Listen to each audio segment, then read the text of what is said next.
देखो last class जो चल रही थी उसमें हमने कुछ टॉपिक पढ़े थे, जैसे फंक्शनल डिपेंडेंसी पढ़ी थी। फंक्शनल डिपेंडेंसी के बाद closure set of functional dependency. कोई भी एट्रीब्यूट्स है, अगर फंक्शनल डिपेंडेंसी दी हुई है, हमारे पास कोई रिलेशन दिया हुआ है, तो किसी भी एट्रीब्यूट के अगर हमें क्लोजर सेट निकालने, वो हमने देखे थे।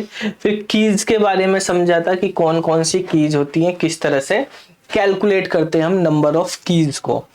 ठीक है, तो हमारे पास इस तरह से हम सीरीज में अगर देखें तो सबसे पहले हमारे पास फंक्शनल डिपेंडेंसी एफडी के बारे में हमने यहाँ पे डिस्कस किया। ठीक है, उसके बाद जो है हमारे पास दूसरी चीज थी कि क्लोजर सेट हमारे पास किस तरीके से निकाले जाते हैं। क्लोजर सेट हम किसके निकालते हैं? क्लोजर सेट हम फाइंड आउट करते हैं एट्रीब्यूट्स के। कोई भी हमारे पास रिलेशन दिया हुआ है, ठीक है, उस रिलेशन के अंदर कुछ एट्रीब्यूट्स होंगे, उनकी फंक्शनल डिपेंडेंसी दी होंगी, उनके बेस पे हमें क्लोजर सेट निकालने होते हैं। और थर्ड जो है हमारे पास, हमने फिर देखे थे कीज के बारे में बात करी थी कि कौन कौन से टाइप्स होते हैं कीज के। ठीक है, और उसके बाद उसमें हमने देखे थे कि सुपर की, कैंडिडेट की, प्राइमरी की, ये किस तरीके से एक दूसरे से रिलेटेड होती हैं और कैसे हम इनको एक दूसरे, अगर हमें कैंडिडेट की पता है तो सुपर की कैसे फाइंड करेंगे, ठीक है, या कितनी सुपर कीज हो सकती हैं, इस तरह के क्वेश्चंस हमने करे थे वहां पे। तो आप बताएंगे कि जो फंक्शनल डिपेंडेंसी है वो कितने टाइप की होती हैं अख्तर? अरे ट्रिवल और नॉन ट्रिवल फंक्शनल डिपेंडेंसी बताई थी, रिवाइज नहीं करे क्या? ठीक है, तो फंक्शनल डिपेंडेंसी ट्रिवल और नॉन ट्रिवल होती है। फिर हमने फंक्शनल डिपेंडेंसी के जो सेट बनते हैं उन सेट के बारे में भी डिस्कस किया था कि किस तरह से हमारे पास सुपर सेट फाइंड आउट करते हैं हम, और इक्विवेलेंस होती हैं दो फंक्शनल डिपेंडेंसी किसी रिलेशन पे, वो सब देखा था। तो आज की मेन क्लास जो हम रखेंगे उसमें हम पढ़ेंगे कीज के बारे में ही पढ़ेंगे। हमने केवल ये समझा था कीज कौन कौन से टाइप की होती हैं, उनका मतलब क्या होता है। लेकिन अगर हमारे पास कोई रिलेशन गिवन है, हमें कोई रिलेशन यानी टेबल दी हुई है, उस रिलेशन के एट्रीब्यूट्स हमें पता है, ठीक है, एट्रीब्यूट्स के साथ हमें फंक्शनल डिपेंडेंसी पता है, तो हमें ये पता करना कि उसके अंदर कौन कौन सी कैंडिडेट की होंगी, कैंडिडेट्स की। ये कैंडिडेट कीज फाइंड आउट करना कि कौन से एट्रीब्यूट कैंडिडेट की बन सकते हैं, तो ये फाइंड आउट करना मोस्ट इंपोर्टेंट क्वेश्चन है, ये पेपर में आएगा ही आपके। ठीक है, जहां पर भी डीबीएमएस में फंक्शनल डिपेंडेंसीज के बारे में सिलेबस में मेंशन है, तो वहां ये आता ही आता है क्वेश्चन फंक्शनल डिपेंडेंसी का। तो आपके प्रोग्रामर के कोई भी क्वेश्चन हो, पीजीटी के पेपर होते हैं, नेट का पेपर होता है, उनमें सब में आते हैं ये। ठीक है, तो बेसिकली सबसे पहले हम कैंडिडेट की फाइंड आउट करेंगे। कैंडिडेट की अगर हमें पता चल जाएगी, उसी में से सेलेक्ट करके फिर प्राइमरी की बनाई जाती है। तो क्या होता है, देखो थोड़ा सा हम यहाँ पे समझ लेते हैं कि कैंडिडेट की के बारे में आपको क्या बताया था कि कैंडिडेट की जो है हमारे पास क्या होती है, किसी भी रिलेशन की सी के बेसिकली यूनिकली आइडेंटिफाई करने के लिए यूज करी जाती है हर एट्रीब्यूट्स को या रिकॉर्ड्स को। अगर हमारे पास टेबल के अंदर कुछ एट्रीब्यूट्स दिए गए हैं, उन एट्रीब्यूट्स की वैल्यूज दी हुई है, रिकॉर्ड्स दिए हुए हैं, तो हमें यूनिकली आइडेंटिफाई करने तो हम सीके का यूज करते हैं। बेसिकली ये प्राइमरी की के लिए भी यही डेफिनेशन हम यूज करते हैं, लेकिन प्राइमरी की एक टेबल में एक ही हो सकती है, कैंडिडेट की मल्टीपल हो सकती है। कैंडिडेट की में से ही प्राइमरी की सेलेक्ट करी जाती है, यानी ऐसी कीज, ऐसे एट्रीब्यूट जो प्राइमरी की बनने के लिए एलिजिबल हैं, वो सब कैंडिडेट की कहलाएंगे। ठीक है, तो पहले हमें कैंडिडेट की पता होगी, उसी में से हम क्या फाइंड आउट करेंगे, उसी में से कोई भी सेलेक्ट कर लेंगे बेसिकली हम प्राइमरी की, जो भी मोस्ट सुटेबल लगेगी। कैंडिडेट की का ये मतलब नहीं होता कि एक ही कॉलम हो सकता है, एक ही एट्रीब्यूट हो सकता है, वो एक सिंगल एट्रीब्यूट भी हो सकता है, ग्रुप ऑफ एट्रीब्यूट्स भी हो सकता है, ठीक है, और मल्टीपल एट्रीब्यूट्स भी हो सकते हैं, यानी मल्टीपल कैंडिडेट कीज भी हो सकती है हमारे उसमें टेबल में। अब जब यहाँ पे कहा है कि यूनिकली आइडेंटिफाई करेगा, यूनिकली आइडेंटिफाई ईच रिकॉर्ड्स, जो भी है हमारे पास सारे के सारे ऑल अदर एट्रीब्यूट्स भी और रिकॉर्ड्स भी यूनिकली आइडेंटिफाई कर सकते हैं हम कैंडिडेट की से। तो जब यूनिकली आइडेंटिफाई करने का मतलब क्या है कि अगर कैंडिडेट की का क्लोजर सेट आप निकालोगे, क्लोजर सेट, तो क्लोजर सेट वो आर के इक्वल हो जाना चाहिए। सिंपल सी बात यह है कि ऐसा कॉलम जिसकी वैल्यू पता होने पर हम कोई सा भी कॉलम निकाल सकते हैं, सारे कॉलम निकाल सकते हैं, हर कॉलम की वैल्यू बता सकते हैं टेबल की, वो कैंडिडेट की होगा। जैसे अगर मान लिया आपके पास एक टेबल दी हुई है या रिलेशन दिया हुआ है आर, और उस रिलेशन में ए बी सी डी ई ये हमारे पास क्या है, एट्रीब्यूट है। तो अगर मैं कहूं कि मैं अगर आपको ए की वैल्यू बता देता हूं कि ए की वैल्यू ये है, तो आप मुझको बी सी डी ई की वैल्यू भी बता दोगे। ए की तो बता ही दोगे, बी सी डी ई की भी यूनिकली आइडेंटिफाई करके वैल्यू बता दोगे, मतलब एक सिंगल बता दोगे, फंक्शनल डिपेंडेंसी होगी। मतलब अगर इसका मतलब ये है कि एक जो है वो हमारे पास ए बी सी डी और ई सबको फाइंड आउट कर सकता है, पूरे रिलेशन को फाइंड आउट कर सकता है। तो ऐसा एट्रीब्यूट जिसका क्लोजर सेट आर के इक्वल हो, वो क्या कहलाता है, उस टेबल की कैंडिडेट की कहलाता है। अब ये कैसे फाइंड आउट करेंगे हम, कोई रिलेशन दिया हुआ है उसको समझते हैं, हम अलग अलग टाइप के क्वेश्चंस देखेंगे क्या हो सकते हैं हमारे पास, क्या इसका तरीका है कैंडिडेट कीज फाइंड करने का। ठीक है, तो यहाँ पर हम देखेंगे, अगर आप पुराने पेपर देखोगे उनमें सब में आए हुए हैं, पीजीटी के, DSSB के सारे पेपर में ये क्वेश्चंस पूछे गए हैं, प्रोग्रामर के पेपर में भी। अब देखो, जैसे हमारे पास ये एक क्वेश्चन दिया हुआ है कि रिलेशन है, इस रिलेशन के अंदर A B C D E F G H ये हमारे पास एट्रीब्यूट है। ठीक है, तो यहां पर हमारे पास 8 एट्रीब्यूट दिए गए हैं, यानी इस रिलेशन की डिग्री की अगर बात करें तो डिग्री हमारे पास 8 है। 8 का मतलब क्या है, 8 क्यों है इसकी डिग्री, क्योंकि नंबर ऑफ एट्रीब्यूट्स क्या है इसमें, 8 है यहाँ पर। अब आपके पास यहाँ पर ये जो है ये सब फंक्शनल डिपेंडेंसी दी हुई है, यानी ये बता रही है फंक्शनल डिपेंडेंसी की जो लेफ्ट साइड में दी गई, अगर ये वैल्यू हमें पता है तो हम राइट साइड वाली वैल्यू फाइंड आउट कर सकते हैं इन एट्रीब्यूट की। ठीक है, तो जब हमें कैंडिडेट की फाइंड करनी, यानी इस रिलेशन की हमें कैंडिडेट की फाइंड आउट करनी क्या है, तो उसके लिए कुछ स्टेप्स हम फॉलो करेंगे।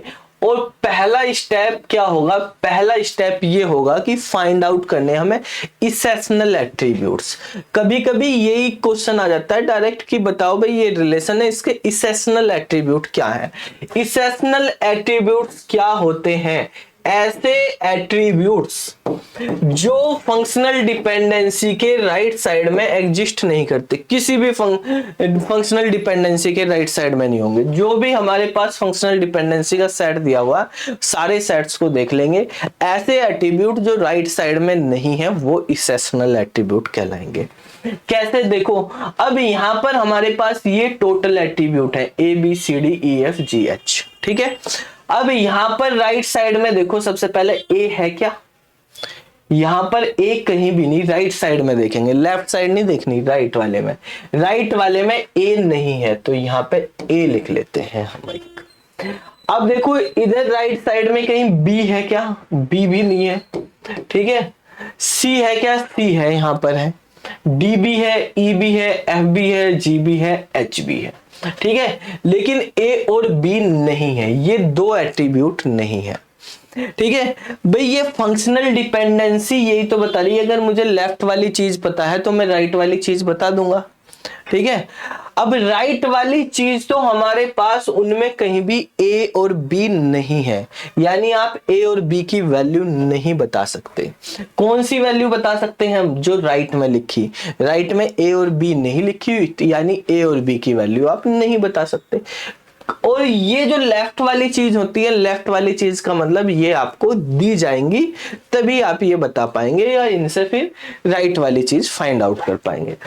तो ये वाली वैल्यूज, इनकी एट्रीब्यूट्स की, ए और बी एट्रीब्यूट्स की वैल्यू नहीं है हमारे पास। अब इनकी वैल्यू नहीं है तो ये हमारे पास क्या है, इसेशनल एट्रीब्यूट है, ये हम फंक्शनल डिपेंडेंसी से फाइंड आउट नहीं कर सकते। तो सबसे पहले यही निकालना है।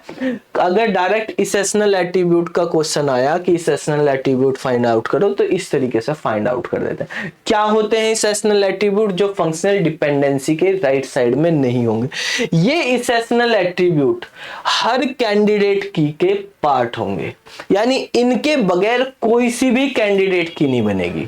जब तक आपको ए और बी की वैल्यू नहीं पता, तो आप ए और बी की वैल्यू नहीं बता सकते, वो आपको पहले से पता होनी चाहिए, तो तभी आप पूरे रिलेशन को फाइंड आउट कर पाओगे। तो जितनी भी हमारे पास कैंडिडेट की बनेंगी, एवरी सी के जितनी भी कैंडिडेट की होंगी, हर कैंडिडेट की में ये ए बी जरूर होगा, इसेशनल एट्रीब्यूट जरूर होगा। पहली चीज तो ये ध्यान रखनी इसेशनल एट्रीब्यूट का। दूसरी चीज कि इस इसेशनल एट्रीब्यूट का हम क्लोजर सेट निकालेंगे। अगर इस इसेशनल एट्रीब्यूट का क्लोजर सेट ही पूरे रिलेशन को फाइंड आउट कर देता है, तो उस रिलेशन में केवल एक ही कैंडिडेट की होगी। ठीक है, कैंडिडेट की कितनी है ये भी पूछ लिया जाता है। अगर हमारे पास इफ इसेशनल एट्रीब्यूट्स, ठीक है, जो हमारे पास दिया हुआ इसका क्लोजर सेट, इसेशनल एट्रीब्यूट का क्लोजर सेट इक्वल टू हो आर के, तो ऐसे रिलेशन में केवल एक ही कैंडिडेट की होगी, और वो कैंडिडेट की क्या होगी, ये इसेशनल एट्रीब्यूट ही होंगे। ठीक है, बाकी आपको कुछ करने की जरूरत नहीं है। तो अब देखते हैं हम, पहला स्टेप हमारा यही है कि हमने इसेशनल एट्रीब्यूट निकाल लिए, और इस रिलेशन के अगर हम यहाँ पे बात करें, इस रिलेशन में इसेशनल एट्रीब्यूट हमारे पास आए हैं ए और बी। तो अब हमें सेकंड स्टेप में क्या करना है, इस ए बी का क्लोजर सेट निकालना है। तो ए और बी का क्लोजर सेट किस तरीके से निकालेंगे हम, ए बी से हम क्या फाइंड आउट कर सकते हैं, ए बी से हम फाइंड आउट कर सकते हैं यहाँ पर ए और बी की वैल्यू अगर हमें गिवन है, तो ए और बी की वैल्यू तो हम बता ही सकते हैं क्या है। अब हमारे पास ए और बी की वैल्यू है, तो उससे हम सी की वैल्यू फाइंड आउट कर सकते हैं। पहली डिपेंडेंसी का यूज करेंगे तो हमारे पास सी की वैल्यू भी आ गई। अब हमारे पास अगर ए की वैल्यू है, तो हम डी और ई की वैल्यू भी बता सकते हैं। तो दूसरी डिपेंडेंसी का यूज करेंगे तो हम यहाँ ए की वैल्यू से डी और ई की वैल्यू भी फाइंड आउट कर लेंगे।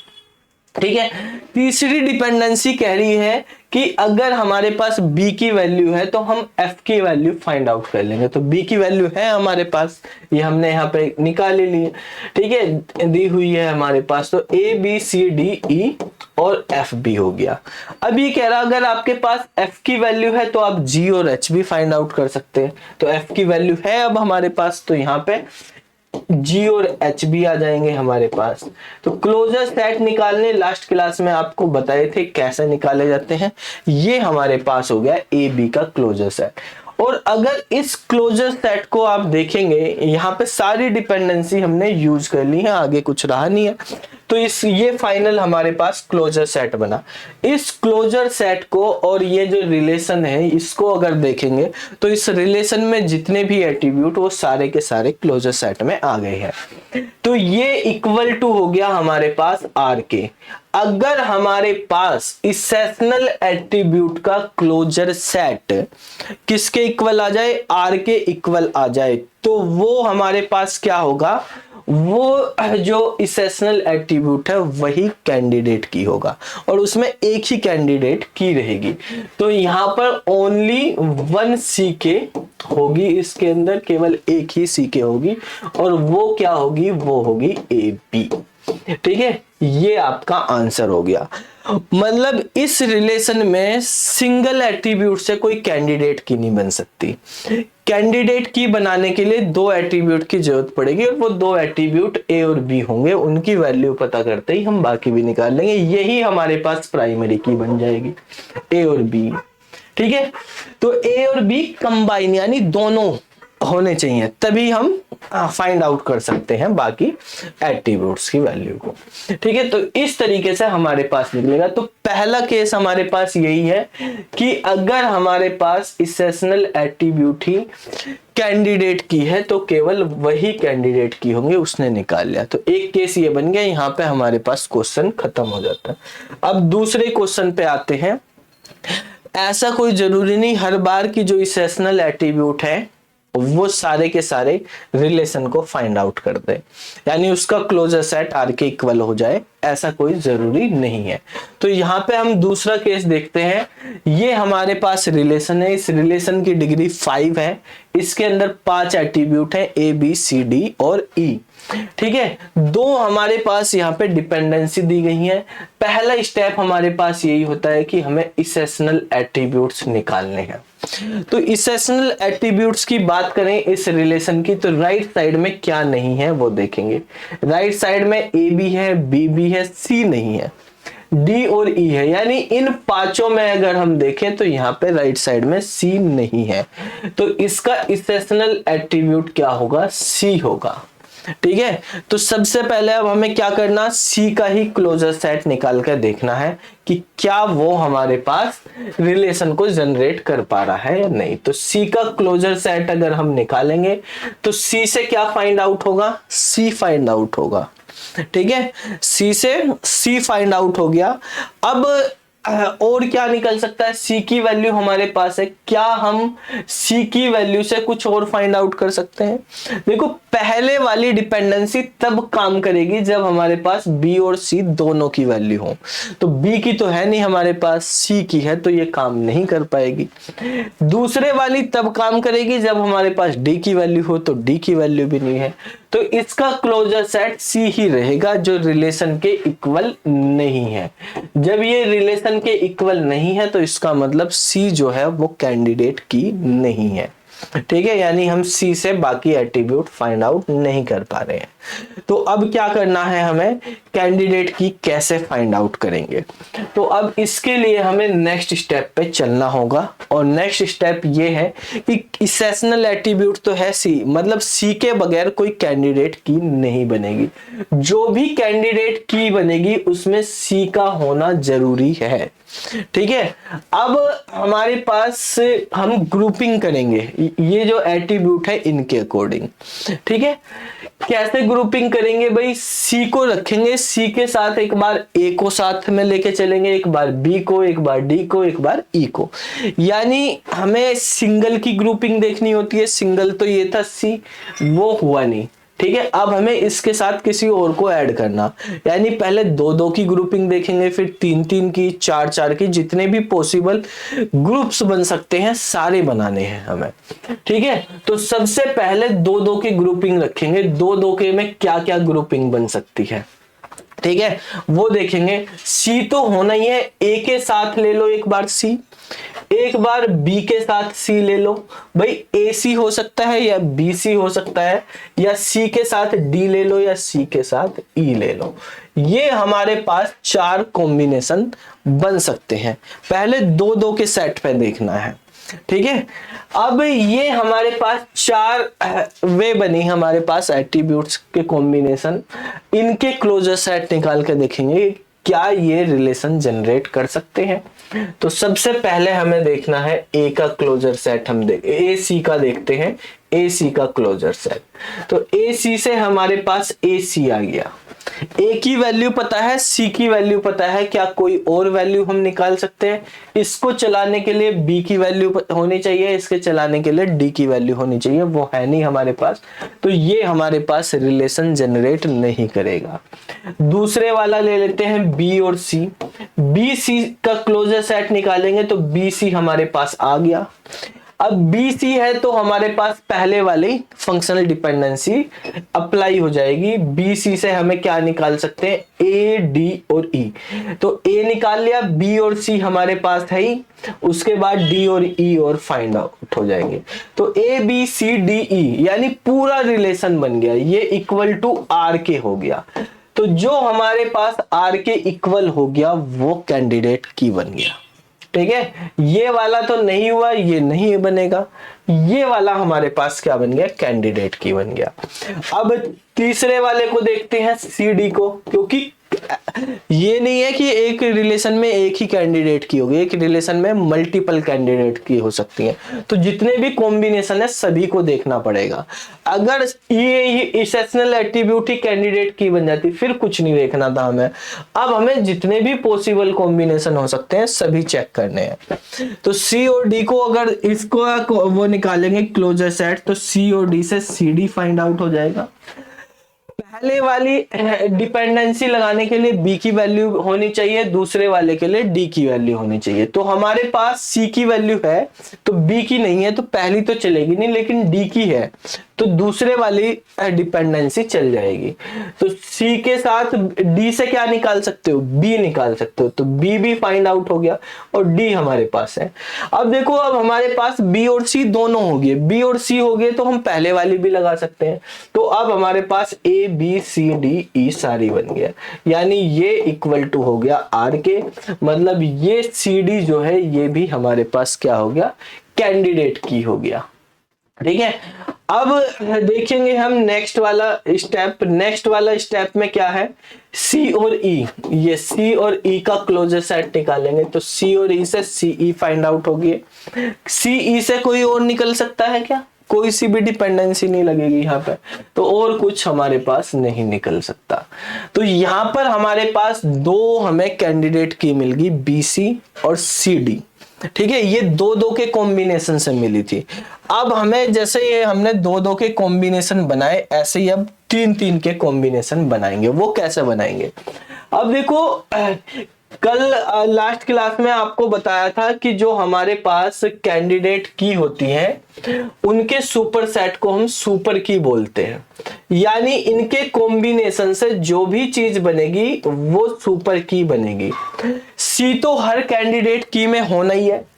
बी हमारे पास आ गया, बी सी हमारे पास क्या होगी, कैंडिडेट। तो बी सी के साथ कुछ भी ऐड करोगे तो वो सुपर बन जाएगी, वो कैंडिडेट नहीं रहेगी, वो सुपर की बन जाएगी। तो जब अब हम नेक्स्ट ग्रुप बनाएंगे तो कैसे बनाएंगे, देखो ध्यान, यहाँ पे ये पॉइंट ध्यान रखना। ये दो चीज हमारे पास कैंडिडेट की आ गई, क्या क्या कैंडिडेट बन गया हमारे पास, बी सी और सी डी, ये दो हमारे पास कैंडिडेट की आ गई। इसमें सी तो एक्सेप्शनल है, इस सी के अलावा जो भी आ रहा वो इसमें से काट दो, यहाँ पे बी को काट दो और डी को काट दो। ठीक है, ये काट दिया। अब जो बचा उसके साथ ग्रुपिंग करनी है आगे। ठीक है, दो की ग्रुपिंग कर चुके थे हम, दो दो की, अब हमें ग्रुपिंग करनी तीन तीन की। तो तीन के कितने ग्रुप बन सकते हैं, अब क्या क्या एट्रीब्यूट बचे हमारे पास, ए बचा है, सी बचा है और ई बचा है। तो ए सी ई का एक ही ग्रुप बन सकता है और कोई बन ही नहीं सकते, पर तीन ही बचे, तो तीन से यही बन सकता है। तो इसका भी निकाल कर देख लेते हैं हम, ए सी ई का क्लोजर सेट निकालेंगे। तो ए सी ई से ए सी ई फाइंड हो गया। और क्या निकल सकता है, ये वाली डिपेंडेंसी नहीं लग सकती बिना बी के, ये बिना डी के नहीं लग सकती, तो आगे कुछ हम फाइंड आउट नहीं कर सकते। मतलब ये भी हमारे पास फंक्शनल डिपेंडेंसी जो इसका क्लोजर सेट है ए सी ई भी हमारे पास कैंडिडेट की नहीं होगा। अब नहीं होगा तो अब और कोई कॉम्बिनेशन बन नहीं सकता, चार का बन नहीं सकता, मैक्सिमम यही बन सकते थे। तो हमारे पास फाइनल रिजल्ट क्या आया इसका, B C D, B C और सी डी, बी सी और सी डी, इसमें ये दो कैंडिडेट की होंगी हमारे पास इस रिलेशन। तो इस तरीके से हम यहाँ पे करते हैं। तो पहले वाला क्वेश्चन जो हमने देखा उसके अंदर क्या था, पहले वाले क्वेश्चन में हमारे पास बन गया था कैंडिडेट की जो है इसेशनल एट्रीब्यूट से। दूसरे वाले में इसेशनल से नहीं बना, हमें कॉम्बिनेशन लेके चलने पड़े, दो के कॉम्बिनेशन। अब देखेंगे कॉम्बिनेशन इससे ज्यादा के भी बन सकते हैं, 3 के जैसे यहाँ पे एक ही बना था वो भी नहीं हो पाया था, 3 के बन सकते हैं, 4 के बन सकते हैं अगर ज्यादा एट्रीब्यूट होंगे हमारे पास। तो उस टाइप के क्वेश्चन भी समझ लेते हैं। जैसे ये वाला क्वेश्चन है एक हमारे पास, हम इसमें A B C D E F G H तक हमारे पास एट्रीब्यूट है, ये डिपेंडेंसी दी हुई है। सबसे पहले हमें क्या करना, कैंडिडेट की फाइंड आउट करने के लिए हमें फाइंड आउट करने होंगे इसेशनल एट्रीब्यूट। तो इसेशनल एट्रीब्यूट क्या होंगे इसके, राइट साइड में कौन सी चीज नहीं है वो देखेंगे। पहले ए को चेक करेंगे, ए नहीं है तो एक तो ए आ गया।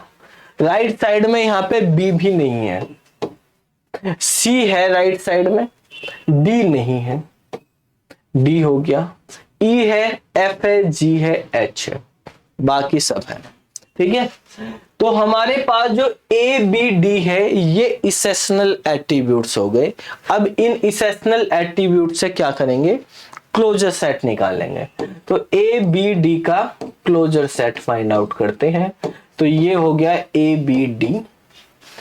अब इन पे डिपेंडेंसी लगाएंगे। पहले वाली डिपेंडेंसी देखो, ए बी अगर हमारे पास है तो वो चल जाएगी, तो ए बी हमारे पास है, हम सी की वैल्यू फाइंड आउट कर सकते हैं। तो ए बी सी डी हो गया, पहले वाली डिपेंडेंसी होगी। दूसरे वाली पे आएंगे, बी और डी की वैल्यू हमारे पास होनी चाहिए, है बी की भी है, डी की भी है। तो ई और एफ की वैल्यू फाइंड आउट कर लेंगे। तो A B C D E और एफ आ गए हमारे पास। ठीक है, तीसरे वाली डिपेंडेंसी कह रही ए और डी की वैल्यू है अगर आपके पास तो ये चल जाएगी, ए की वैल्यू भी है, डी की वैल्यू भी है, तो जी की वैल्यू आप फाइंड आउट कर सकते हो। तो A B C D E F और जी ये होगी। और अगर ए की वैल्यू है तो हम एच की वैल्यू भी फाइंड आउट कर सकते हैं। ए की वैल्यू है हमारे पास तो एच की वैल्यू भी फाइंड आउट कर लेंगे यहाँ पे। तो आप यहाँ पे देखेंगे पूरा का पूरा रिलेशन बन गया हमारे पास, A B C D E F G H पूरा रिलेशन आ गया इसमें। तो पूरा रिलेशन आ गया तो इसका मतलब इसमें एक ही कैंडिडेट की होगी, ए बी डी जो है वो इसकी कैंडिडेट की हो गई है। ठीक है, आगे अब इसमें कुछ करने की जरूरत नहीं, ये तो एक ही में ही हो गया। नेक्स्ट क्वेश्चन पे आते हैं। ठीक है, नेक्स्ट क्वेश्चन है 4th नंबर हमारे पास। इसमें हमारे पास वही एच तक के एट्रीब्यूट दिए हुए हैं, ए से एच तक, और ये डिपेंडेंसी है, इनको चेक करते हैं कि इनमें कौन सी कैंडिडेट की होगी। तो सबसे पहले इसेशनल एट्रीब्यूट फाइंड आउट करेंगे। इसेशनल एट्रीब्यूट देखो क्या है, राइट साइड में ए बी है हमारे पास, बी भी है, सी भी है, डी नहीं है राइट साइड में। ठीक है, तो पहली चीज होगी हमारे पास डी। ई है, एफ है, जी है, एच है, बाकी सब चीज है। केवल डी ही एक ऐसा एट्रीब्यूट है जो राइट साइड में नहीं है। तो इसका मतलब इस रिलेशन का जो इसेशनल एट्रीब्यूट हुआ वो हमारे पास डी हो गया है। अब हमें क्या करना होगा, डी का क्लोजर सेट निकालना है। चेक करेंगे कि कहीं डी ही कैंडिडेट की तो नहीं है। तो डी का क्लोजर सेट निकालेंगे, डी से क्या फाइंड आउट होगा, डी, और क्या निकल सकता है, और कोई सी भी फंक्शनल डिपेंडेंसी इस पे अप्लाई नहीं हो रही, क्योंकि डी लेफ्ट साइड में भी नहीं है, राइट में तो है ही नहीं, साथ में लेफ्ट में भी नहीं है, तो ये तो कहीं आगे चलेगा ही नहीं, तो यहीं पे रुक गया। इसका मतलब डी जो है वो कैंडिडेट की नहीं है। तो अकेले डी से काम नहीं चल रहा, डी को किसी की सहायता की जरूरत है, किसी के साथ पेयर करना पड़ेगा, तभी हम कैंडिडेट की फाइंड आउट करेंगे। डी इसेशनल है तो हर एट्रीब्यूट में डी का होना, हर कैंडिडेट की में डी का होना जरूरी है। तो अब हमें क्या करने पड़ेंगे, यहाँ पे ग्रुपिंग करनी पड़ेगी। तो पहले दो दो की ग्रुपिंग करेंगे डी के साथ। तो पहले ए के साथ कर लो डी की, तो ए डी, ऐसे बी के साथ बी डी, सी डी, ठीक है, और D E, D F, DG और DH, ये हमारे पास बन गए हैं 7 पेयर बन गए, 2 के 7 पेयर। अब इन सब पेयर के क्लोजर सेट निकाल के देखेंगे और कौन सा क्लोजर सेट हमारे पास रिलेशन को जनरेट कर रहा है। तो देखो सबसे पहले बेटा यहाँ पे A और D का क्लोजर सेट निकालते हैं। A और D से हम क्या फाइंड आउट कर लेंगे, AD।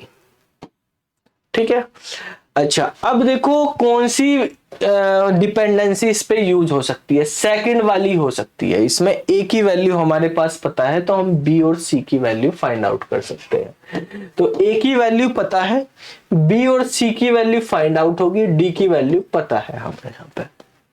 ठीक है, अब ये वाली डिपेंडेंसी यूज हो गई है, ये वाली हो सकती है, पहले वाली तो अब भी नहीं होगी, H नहीं है हमारे पास।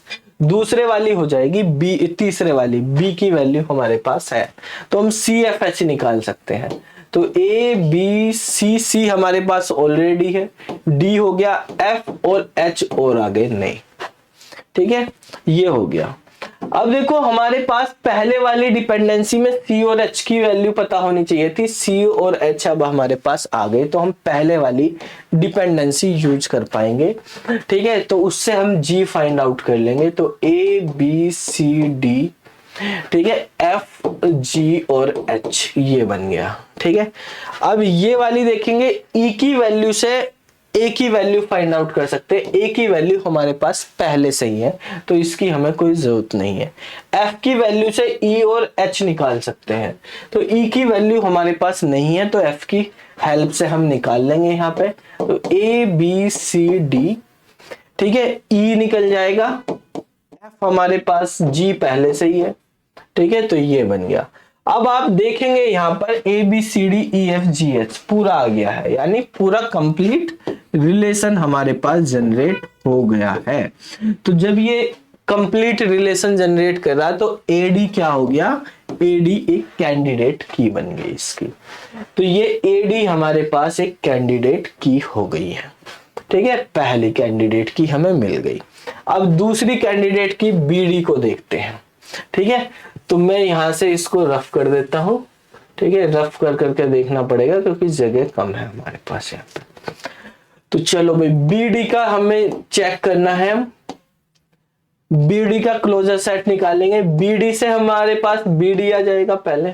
अब देखो कौन से वाली लग सकती है यहाँ पर, थर्ड वाली डिपेंडेंसी में B की ही जरूरत थी हमें, B है हमारे पास तो हम इससे क्या निकाल सकते हैं, C निकाल सकते हैं। D हमारे पास है, F और H निकाल सकता है। C और H हमारे पास है तो हम पहले वाली डिपेंडेंसी यूज कर लेंगे। तो B C, उससे G फाइंड आउट हो जाएगा हमारे पास, D F G और H। ठीक है, अभी हमारे पास ये वाली डिपेंडेंसी चलाने के लिए A नहीं है, E हमारे पास नहीं है, F है हमारे पास। तो F से E और H, G निकाल लेंगे, E निकाल लेंगे, G है ही हमारे पास। तो B C D E F G H। अब देखो E आ गया तो E से क्या फाइंड आउट हो जाएगा, A से क्या फाइंड आउट हो जाएगा, B C तो है ही हमारे पास, उसकी जरूरत नहीं, हमें A को निकालना था तो A हमारे पास आ जाएगा, A B C D E F G H। तो ये किसके इक्वल हो गया, ये R के इक्वल हो गया है। R के इक्वल हो गया तो इसका मतलब ये भी क्या होगी, कैंडिडेट की बन गई है, BD भी कैंडिडेट की हो गई। ठीक है, अब तीसरे वाले को देखेंगे। ऐसे क्वेश्चन में भी, इस क्वेश्चन में आप देखोगे यहाँ पे काफी सारी कैंडिडेट की बहुत सारे पेयर बन गए, लेंथी हो जाते हैं ऐसे क्वेश्चन। ठीक है, तो यहाँ पर आपको वो प्रैक्टिस करते रहेंगे तो जल्दी जल्दी, अभी मैं समझा रहा तो ये क्वेश्चन सोल्व करने में आपको 15 मिनट लग जाएंगे, आपकी प्रैक्टिस हो जाएगी। तो जिसमें ज्यादा कैंडिडेट की बनेंगी, ज्यादा ये दे रखे सेशनल एक ही बना तो आपको पेयर ज्यादा बन जाएंगे यहाँ पे। तो जैसे हमारे पास यहाँ पे CD है, CD को फाइंड आउट करते हैं। ठीक है, ये क्वेश्चन कोई वो नहीं है, ये क्वेश्चन जो भी लिए हमने सारे के सारे पेपर में आए हुए क्वेश्चंस हैं। ठीक है, तो CD देखो हमारे पास, CD से हम CD फाइंड आउट करेंगे। ठीक है, सी डी से सी डी फाइंड आउट हो गया, और कौन सा हो सकता है? पहले वाले के लिए एच चाहिए, वो नहीं है, ए हमारे पास नहीं, बी नहीं है, ई नहीं है, एफ नहीं है, कुछ भी नहीं है, तो कोई सा भी आगे नहीं बढ़ेगा, आगे हो ही नहीं सकता। तो इसका मतलब सी डी कैंडिडेट की नहीं है। डी ई को चेक करते हैं। डी ई का क्लोजर सेट डी और ई, ठीक है। तो यहां पर ई वाला डिपेंडेंसी यूज हो जाएगी, उससे ए फाइंड आउट हो जाएगा, तो ए डी ई हो जाएगा। अब ए हो गया तो ए से बी सी फाइंड आउट हो जाएगा, तो ए से बी सी फाइंड आउट हो गया, तो ए बी सी डी ई, ठीक है। अब हमारे पास बी आ गया, तो बी से सी एफ एच आ जाएगा, तो ए बी सी, सी है ही हमारे पास, डी है, ई है, एफ और एच और आ गया। सी और एच से हम जी निकाल लेंगे, तो ये बन गया A B C D E F G और एच, ठीक है। तो सारे का सारा रिलेशन हमारे पास जनरेट हो चुका है, तो इसका मतलब डी ई भी एक इसकी क्या होगी? कैंडिडेट की होगी यहां पर, ठीक है। नेक्स्ट देखते हैं हम, नेक्स्ट है हमारे पास डी एफ। डी एफ को चेक करते हैं। डी एफ का closure D F, left side में आप देखेंगे लास्ट वाली जो है ये एफ से चल रही है, ठीक है। तो इस वाली की फंक्शनल डिपेंडेंसी को यूज करेंगे, डी और ये ई और जी और निकाल देगा हमारे पास, तो ई एफ है ही हमारे पास और जी आ गया। अब ई से क्या फाइंड कर सकते हैं? ए फाइंड कर सकते हैं, तो ये हो गया ए डी ई एफ जी। अच्छा, ए से बी सी फाइंड आउट कर लेंगे और बी सी हो जाएगा, तो फिर पूरा का पूरा रिलेशन ही आ जाएगा, B C D E F G, ठीक है। देखो बी से अब हमारे पास एच बी फाइंड आउट हो जाएगा, ठीक है। तो ये बन गया A B C D E F G और एच, यानी पूरा का पूरा रिलेशन बन गया। तो डी एफ बी क्या हो गया? एक कैंडिडेट की हो गया है, ठीक है। अब नेक्स्ट है हमारे पास डी जी, इसको देखते हैं, डी और जी। डी जी का क्लोजर सेट निकालेंगे, डी जी आ गया। राइट साइड, लेफ्ट साइड में डी या जी से हमारे पास कुछ भी नहीं बन रहा, तो कोई सी भी डिपेंडेंसी यूज नहीं होगी, ये हमारे पास नहीं बन पाएगा। डी और एच की बात करें, डी एच का क्लोजर सेट निकालते हैं, तो डी एच आ गया, तो लेफ्ट साइड में कहीं भी डी एच है ही नहीं, तो इससे आगे कुछ भी नहीं होगा, तो ये भी नहीं होगी। तो दो दो के पेयर बना के हमारे पास टोटल 4 कैंडिडेट की बन के आई हैं। वो 4 कैंडिडेट की क्या होगी? A D B D D E और डी एफ, ठीक है। इनमें डी तो इसेशनल एट्रीब्यूट है। अब डी के अलावा जो भी आया वो सब काट दो इसमें से, डी के अलावा जो भी आया है यहां पर वो काट दो, जो भी कैंडिडेट की में आया। जैसे पहले वाली में ए आया तो ए को काट दो, ठीक है। काटने का मतलब हम ऊपर क्रॉस लगा देते हैं यहां पर, ठीक है। फिर दूसरे में बी आया, बी को क्रॉस कर दो, फिर ई आया, ई को क्रॉस कर दो, एफ आया, एफ को क्रॉस कर दो। अब हमारे पास क्या बचे? सी डी जी और एच बचे, ठीक है। ये बच गए 4 एट्रीब्यूट बच गए, सी डी जी और एच। इन 4 एट्रीब्यूट से अभी 2-2 के पेयर बन गए, तो 3 के पेयर बनाएंगे, ठीक है। उसके बाद फिर हम आगे 4 के पेयर देखेंगे। पहले 3 के पेयर देखते हैं कौन कौन से पेयर बन सकते हैं। तो 3 के पेयर में डी तो हर पेयर में होना जरूरी है, वो इसेशनल है, ठीक है। तो पहले एक ले लिया, सी डी और जी ले लिया। एक ले लेते हैं सी डी और एच ले लेते हैं, ठीक है। एक हो जाएगा हमारे पास डी जी और एच हो जाएगा, ठीक है भाई। ये 3 ही पेयर बन पाएंगे हमारे पास, और तो कोई डी जरूरी है रखना, ठीक है। बाकी हमारे पास यही बन पा रहे हैं, और तो कोई नहीं बनेंगे, ठीक है। सी जी एच हम बना नहीं सकते क्योंकि उसमें डी नहीं आएगा। तो इन तीनों को अब देखेंगे, यहाँ पे इनके क्लोजर सेट निकालते हैं। सबसे पहले सी डी जी का क्लोजर सेट निकालेंगे। तो सी डी जी से सी डी जी आ गया हमारे पास। लेफ्ट साइड में हमारे पास अकेला सी नहीं है, डी तो है ही नहीं और जी भी नहीं है, ठीक है, सी के साथ कॉम्बिनेशन में एच चाहिए तो एच भी नहीं है हमारे पास, तो ये आगे नहीं हो पाएगा, तो ये हमारे पास कैंडिडेट की नहीं बन पाएगा। फिर देखते हैं सी डी एच को देखते हैं। तो सी डी एच, तो देखो पहले वाले में C और H से हमारे पास G फाइंड आउट हो जाएगा, तो C और H है हमारे पास, तो G फाइंड आउट करते हैं, CDGH लिख देते हैं यहाँ पर। दूसरे वाले के लिए A की जरूरत है, तीसरे के लिए B की, फिर E की और F की, और वो कोई भी हमारे पास नहीं है, तो बाकी कोई भी डिपेंडेंसी यहाँ पे अप्लाई नहीं हो पाएगी, ये भी आगे नहीं बढ़ पाएगा। ठीक है, तो ये भी हमारे पास कैंडिडेट की नहीं बन पाया। फिर देखते हैं DGH, तो DGH हो गया। DGH से कोई डिपेंडेंसी बन रही है क्या? नहीं बन पाएगी। ठीक है, CH से बन रही है, C इसमें नहीं है, तो ये भी आगे नहीं बढ़ पाएगा, तो कोई सा भी इसमें काम नहीं किया। ठीक है, तो 3 के ग्रुप में कोई भी हमारे पास क्या नहीं बना, कैंडिडेट की नहीं बना। अब 3 के में नहीं बना तो अब 4 का देखेंगे। अभी कोई नई कैंडिडेट की नहीं आई है, तो वहां पे कुछ नहीं कटेगा, अभी जैसे थे ऐसे ही रहेंगे। ठीक है, अब 4 का ग्रुप देखेंगे, 4 का एक ही ग्रुप बनेगा CDGH, ये ग्रुप हमारे पास बन गया। इसका क्लोजर सेट निकालते हैं CDGH का, तो CDGH हमारे पास आ गया। CH की हेल्प से G निकाल सकते हैं, वो ऑलरेडी है हमारे पास। ठीक है, और कोई सी डिपेंडेंसी इसमें लगेगी नहीं, ABEF चाहिए, बाकी डिपेंडेंसी में वो कोई सा भी इसमें नहीं है, तो ये भी आगे नहीं बढ़ पाएगा। ठीक है, तो जब ये आगे नहीं बढ़ पाए, मतलब बड़े पेयर होने से मतलब ये नहीं कि आप रिलेशन फाइंड आउट कर दोगे। देखो कम चीज चाहिए, उससे निकल जा रहे हैं, ज्यादा से नहीं निकल पा रहे।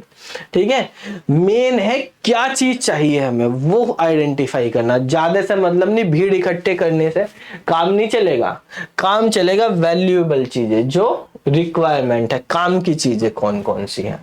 तो यहाँ पर 4 कैंडिडेट की हमारे पास इसमें बनी है। 4 कैंडिडेट की में कौन कौन सी कैंडिडेट की हमारे पास आई है यहाँ पे, वो हमारे पास है AD, BD, DE और DF। ठीक है, या हम कह सकते हैं ED या FD बोल दो। ठीक है, अब नेक्स्ट क्वेश्चन पे आते हैं। इस क्वेश्चन को देखते हैं। यहां पर हमारे पास केवल 5 ही एट्रीब्यूट दिए हुए हैं, 3 कैंडिडेट की दी हुई है, वो 3 डिपेंडेंसी दी हुई है। ठीक है, 5 हमारे पास यहां पर क्या है, एट्रीब्यूट है, और डिपेंडेंसी कितनी है, 3 है। सबसे पहले इसेंशियल एट्रीब्यूट फाइंड आउट करेंगे, तो इसेंशियल एट्रीब्यूट क्या निकलेंगे इसके अंदर, यहां पर इसेंशियल एट्रीब्यूट जो राइट साइड में नहीं है, AB है, B नहीं है, तो एक हो गया हमारे पास B, C D E सब है, बाकी केवल B रहा। तो B का क्लोजर सेट आप फाइंड आउट करो, B का क्लोजर सेट B से कुछ और फाइंड आउट कर सकते हो क्या, अकेले B से नहीं कर सकते, तो इसका खेल यहीं पे खत्म। तो इसका मतलब B कैंडिडेट की नहीं है तो अब पेयर का काम करना पड़ेगा। तो पेयर बनाते हैं, 2-2 के पेयर लेते हैं। सबसे पहले 2 के पेयर का मतलब B इसेंशियल है, तो ये तो सभी पेयर में आएगा, तो A के साथ बना लो B का, फिर C के साथ, फिर BD और BE, ये हमारे पास 5 पेयर बन गए। इनका निकालते हैं क्लोजर, AB का क्लोजर, AB से AB फाइंड आउट हो गया, AB की हेल्प से CD निकल जाएगा पहले डिपेंडेंसी से, तो ABCD हो गया। ठीक है, अब D से A निकल जाएगा, वो हमारे पास पहले ही है, B और C से EB फाइंड आउट हो जाएगा, तो ABCDE, ये R के इक्वल हो गया, तो इसका मतलब ये हमारे पास कैंडिडेट की बन गया है AB। दूसरे वाला देखते हैं BC का क्लोजर सेट, BC हो गया। BC को अगर यहां पे देखें D और E फाइंड आउट हो जाएंगे, तो BCDE बन गए। D से A फाइंड आउट हो जाएगा, तो ABCDE आ गए, यानी R के इक्वल बन गया है। तो R के इक्वल बन गया मतलब ये भी कैंडिडेट की होगी। अब देखते हैं नेक्स्ट हमारे पास नेक्स्ट है हमारे पास यहां पर बी और डी। तो बी डी का क्लोजर निकालते हैं। बी डी के क्लोजर से बी और डी फाइंड आउट हुआ सबसे पहले। डी से ए निकल जाएगा सेकंड वाली डिपेंडेंसी से, ठीक है, डी से ए निकल गया। अब देखो ए और बी है हमारे पास, तो सी फाइंड आउट हो जाएगा यहां से। ए और बी हमारे पास है यहां पे, तो ए बी सी और डी आ गया, ठीक है। और बी और सी हमारे पास है, तो ई भी निकल के आ जाएगा। तो ए बी सी डी ई, यानी ये भी आर के इक्वल बन गया है, ये भी कैंडिडेट की होगा। अब लास्ट बचा हमारे पास पेयर बी और ई का। बी और ई से बी और ई हो गए। बी और ई से आगे हम कुछ फाइंड आउट नहीं कर पाएंगे, क्योंकि इसके लिए ए की जरूरत है, इसके लिए डी की जरूरत है, इसके लिए सी की जरूरत है। ये चीजें हमारे पास नहीं है, तो ये नहीं चल पाएगा, ये हमारे पास नहीं होगा। तो अब हमारे पास 3 कैंडिडेट की आ गई हैं। इसमें जो बी के अलावा जो चीज आई है उसको क्रॉस करेंगे। पहले वाले में ए आई है, ए को क्रॉस कर दो। दूसरे में सी है, तीसरे में डी है। अब जो बचे उनसे 2 के पेयर बन चुके थे पहले, 3 के पेयर बनाएंगे। बचा क्या है हमारे पास, बी और ई बचा है। तो बी और ई से तो 3 के पेयर बनेंगे नहीं, 2 ही का पेयर बनेगा बी और ई का, ठीक है। बी और ई हमारे पास पहले से ही है यहाँ पर, ठीक है। तो ये हमारे पास ऑलरेडी है, तो आगे करने की हमें जरूरत नहीं है, ठीक है भाई। कितना ये चल रही है ना रिकॉर्डिंग, हाँ। चलो अब देखो नेक्स्ट क्वेश्चन आते हैं। यही हो गया, इसमें 3 कैंडिडेट की होगी हमारे पास। कौन कौन सी, ए बी, बी सी और बी डी, ये आ गए। नेक्स्ट क्वेश्चन देखेंगे। अभी हमने 2 टाइप के क्वेश्चन करे हैं मेनली, ठीक है। पहला तो कोई पेयर बनाने की जरूरत नहीं, इसेंशियल एट्रीब्यूट ही हमारे पास कैंडिडेट की बन गया। एक क्वेश्चन में हमने देखा 2-2 के पेयर से ही काम हो गया, खत्म। फिर हमारे पास 2 के वाले ज्यादा एट्रीब्यूट हो रहे थे, तो 3 के 4 के भी पेयर बने हैं। अब देखो ऐसे क्वेश्चन भी हो सकते हैं जहां पर इसेंशियल एट्रीब्यूट ही ना हो, ठीक है। ऐसी डिपेंडेंसी या ऐसे रिलेशन भी होंगे जिनमें कोई भी इसेंशियल एट्रीब्यूट नहीं, तो उनको कैसे करेंगे वो समझते हैं। जैसे ये वाला क्वेश्चन है, अगर हमारा पहला काम क्या होता है, इसेंशियल एट्रीब्यूट निकालना। यहां पर आप देखोगे इसेंशियल एट्रीब्यूट ही नहीं है। इसेंशियल एट्रीब्यूट क्या होता है, ऐसा एट्रीब्यूट जो राइट साइड में नहीं है। तो यहाँ पे ए बी सी 3 एट्रीब्यूट हैं इस रिलेशन के, और तीनों के तीनों राइट साइड में है, ए भी है, बी भी है, सी भी है। तो यहां पर तो कोई भी इसेंशियल एट्रीब्यूट नहीं है। जब इसेंशियल एट्रीब्यूट ही नहीं है, तो अब हम इसेंशियल एट्रीब्यूट का क्लोजर निकालते थे वो भी नहीं निकाल पाएंगे। फिर हम पेयर बनाते थे, वो पेयर भी नहीं बनेंगे। भाई इसेंशियल से ही तो बनते थे पेयर, तो अब क्या होगा। अब ऐसे केस में अगर हमारे पास एक भी इसेंशियल एट्रीब्यूट नहीं है, तो हमें एक एक का पेयर करके करना पड़ेगा। मतलब अभी इसेंशियल एट्रीब्यूट के साथ पेयर बना रहे थे, अब इसेंशियल नहीं, अब सिंगल सिंगल से शुरू करेंगे, ठीक है। तो सबसे पहले हमें ए का भी निकालना, अब सिंगल का करना अब हमें यहाँ पे, ठीक है। मतलब क्या करना होगा अब हमें यहाँ पे, पहले ए अकेला बी अकेला सी, ये हो गए, इनके क्लोजर निकालेंगे, ठीक है। फिर इनमें से सिंगल का हुआ, फिर 2 का, फिर 3 का, ऐसे ही प्रोसेस आगे चलेगा। तो पहले सिंगल का देखते हैं, ए का क्लोजर निकालेंगे। ए के क्लोजर से ए निकल जाएगा, ए से हम बी फाइंड कर लेंगे, तो ए बी हो गया। बी से हम सी फाइंड कर लेंगे, तो ए बी सी हो गया। ए बी सी हो गया मतलब आर के इक्वल हो गया, यानी ए जो है वो कैंडिडेट की बन गया है, ठीक है। दूसरे में बी का क्लोजर निकाल कर देखते हैं। बी से बी फाइंड आउट करेंगे। बी से हम क्या निकाल सकते हैं, सी निकाल सकते हैं, तो बी सी आ गया।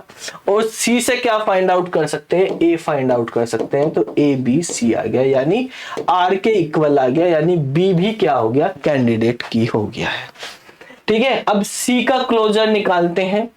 तो सी का क्लोजर अगर हम यहाँ पे फाइंड आउट करेंगे, तो सी से सी फाइंड आउट हो गया। सी से हम यहाँ पे ए निकाल सकते हैं, तो ए सी आ गया। और ए से क्या निकाल सकते हैं, बी निकाल सकते हैं, तो ए बी सी, यानी ये भी आर के इक्वल बन गया, तो ये भी क्या है, कैंडिडेट की बन गया। तो भाई ये तो तीनों कैंडिडेट की बन गई। अब जो भी कैंडिडेट की में आ जाते थे इसेशनल के अलावा, उन सबको हम क्या कर देते थे, काट देते थे। तो ये काटते तीनों। अब दो का पेयर बनाओ, बचा ही नहीं कोई, पेयर किसका बनाए, काम खत्म हो गया मतलब। तो अब ये तीनों के तीनों इसमें क्या है, कैंडिडेट की है। यहाँ पे तीन कैंडिडेट की हो गई इस रिलेशन की, और हर एट्रीब्यूट कैंडिडेट की है। यानी आपके पास ए की वैल्यू पता हो आपको, या बी की पता हो, या सी की पता हो, कोई से की भी पता हो, आप किसी से भी बाकी सब की निकाल सकते हैं। तो यहां पर सिंगल सिंगल एट्रीब्यूट ही कैंडिडेट की है, इनमें से कोई सा भी प्राइमरी बना सकते हो आप। अब नेक्स्ट क्वेश्चन पे आते हैं। नेक्स्ट क्वेश्चन हमारे पास ये दिया हुआ है, इसमें डब्ल्यू एक्स वाई जेड ये चार हमारे पास क्या है, चार हमारे पास एट्रीब्यूट है, तीन डिपेंडेंसी है, कैंडिडेट की फाइंड आउट करनी है।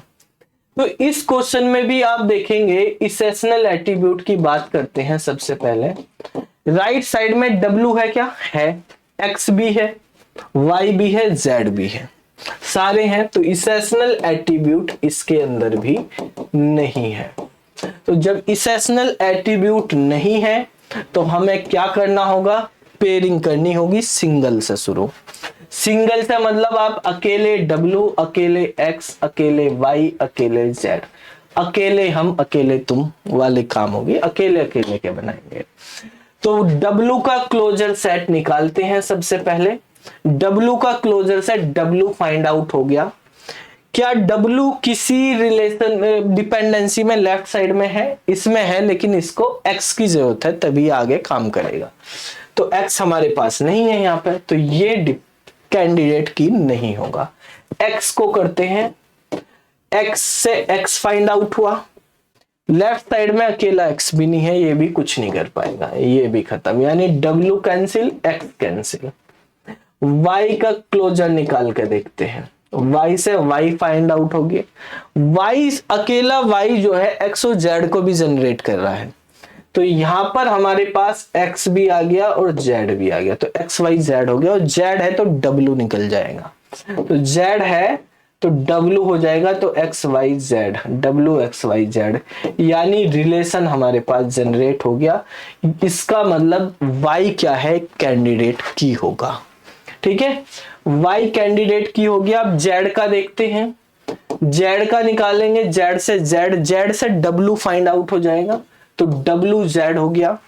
W Z से आगे कुछ निकल सकता है, कुछ नहीं बन पाएगा। ठीक है, तो ये भी आगे नहीं बढ़ पाएगा। तो हमारे पास ये Z जो है ये भी कैंडिडेट की नहीं है। यहां से अगर हमने सिंगल एट्रीब्यूट के अकॉर्डिंग देखा तो हमारे पास एक एट्रीब्यूट है Y, वो कैंडिडेट की बन गया है। तो जो हमारे पास कैंडिडेट की बन जाता है, इसेशनल एट्रीब्यूट को छोड़ के उसको हमें क्या करना होता है, क्रॉस कर देना होता है। ठीक है, उसके अलावा फिर बाकी के साथ पेयरिंग करनी है हमें। तो एक एक की पेयरिंग से हमारे पास सिंगल सिंगल से हमारे पास Y निकल के आया कैंडिडेट की। अब जो बाकी बचे उनके पेयरिंग करेंगे। अब दो दो की पेयरिंग, एक की हो चुकी है, दो की, यानी W के साथ X जोड़ दो, W के साथ Z जोड़ दो, X के साथ Z जोड़ दो, बस यही तीन ही कॉम्बिनेशन बनेंगे। ठीक है, WX हो गया, WZ, XZ, ये तीन है, इन तीनों को और चेक करो दो दो के ग्रुपिंग से। तो WX का क्लोजर निकालेंगे, WX से क्या फाइंड आउट हो जाएगा, Y, तीसरे वाली से। तो WX तो है ही हमारे पास, Y और बन गया, Y से Z भी निकल जाएगा, तो WXYZ, यानी R हमारे पास जनरेट हो गया, तो WX भी कैंडिडेट की होगा।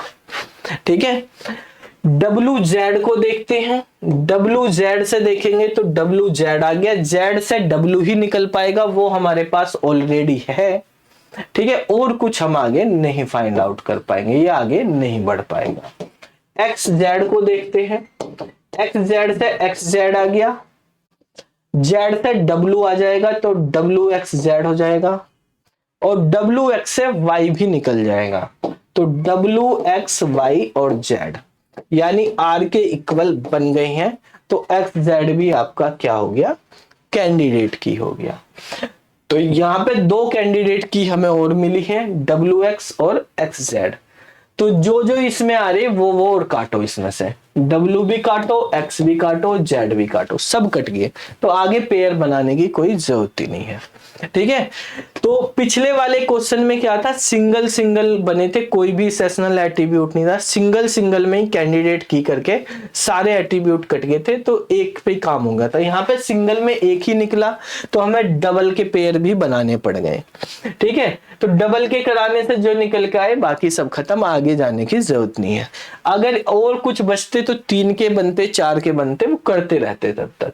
तो यहीं पे खत्म हो गए। यहाँ पे अब हमारे पास 3 कैंडिडेट की इसके अंदर बनी है, एक Y, एक WX और एक XZ। ये 3 कैंडिडेट की यहाँ पर है। अब 3 कैंडिडेट की में से इनमें से अगर आपको प्राइमरी की सेलेक्ट करने के लिए बोला जाए तो प्राइमरी की आप Y को ही सेलेक्ट करोगे, वो सिंगल एट्रीब्यूट से ही हो रहा है, तो वो ज्यादा बेटर है कॉम्बिनेशन के बजाय, ठीक है। तो इस तरीके से जो भी हमारे पास टाइप के क्वेश्चंस आते हैं वो सारे टाइप के क्वेश्चंस हमने कवर कर लिए। कैंडिडेट की निकालने का क्वेश्चन पेपर में जरूर आएगा, इनको अच्छे से प्रैक्टिस कर लेना, और ये क्वेश्चन की अगर आप प्रैक्टिस कर लोगे तो आपको आ जाएगा। आप और भी क्वेश्चन हो प्रीवियस ईयर के उनके सबकी कर लेना, सब कर ही लोगे अगर ये आपको समझ में आ, कोई बड़ी बात नहीं है। बस कॉन्सेप्ट थोड़ा सा याद रखना, क्या स्टेप करने, सेशनल एट्रीब्यूट, अगर सेशनल एट्रीब्यूट ही का क्लोजर सेट रिलेशन बना रहा तो एक ही कैंडिडेट की होगी वही, नहीं तो हमें फिर आगे पेयर बना बना के देखने पड़ते हैं, ठीक है। तो ये आप प्रैक्टिस कर लेना, बाकी फिर हम पढ़ते हैं नेक्स्ट क्लास में। अब अगर हमें कैंडिडेट की के बारे में पता चल जाए तो उससे हम सुपर की, प्राइमरी की, ये सब फाइंड आउट कर पाएंगे। अब नेक्स्ट टॉपिक हमारे पास रहेगा, वो रहेगा उसका नॉर्मल फॉर्म का। नॉर्मल फॉर्म भी बहुत इंपॉर्टेंट टॉपिक है, ठीक है। उसमें हमें कीज के बारे में पता होना चाहिए, बिना कैंडिडेट की के नॉर्मल फॉर्म नहीं। यहाँ पे स्टेप से सारे काम गए, एक दूसरे से रिलेटेड है। अगर आपको फंक्शनल डिपेंडेंसी नहीं आती तो आप क्लोजर सेट नहीं निकाल सकते, क्लोजर सेट नहीं आते तो कैंडिडेट की नहीं निकाल पाएंगे, कैंडिडेट की नहीं निकलेंगी तो नॉर्मल फॉर्म नहीं होंगी। नॉर्मल फॉर्म का क्वेश्चन आने के चांसेस और भी बढ़ जाते हैं, वो तो आते हैं, वो भी नॉर्मल फॉर्म के क्वेश्चन करेंगे तो जितना भी हमने सारा पढ़ा है फंक्शनल डिपेंडेंसी से लेके आज तक की क्लास में कैंडिडेट की तक, वो सारा का सारा यूज होगा, सब चीजें करनी पड़ेंगी हमें, ठीक है। तो नेक्स्ट क्लास में करते हैं वो। बाकी किसी को कुछ और पूछना हो, डाउट हो तो पूछ सकते हो।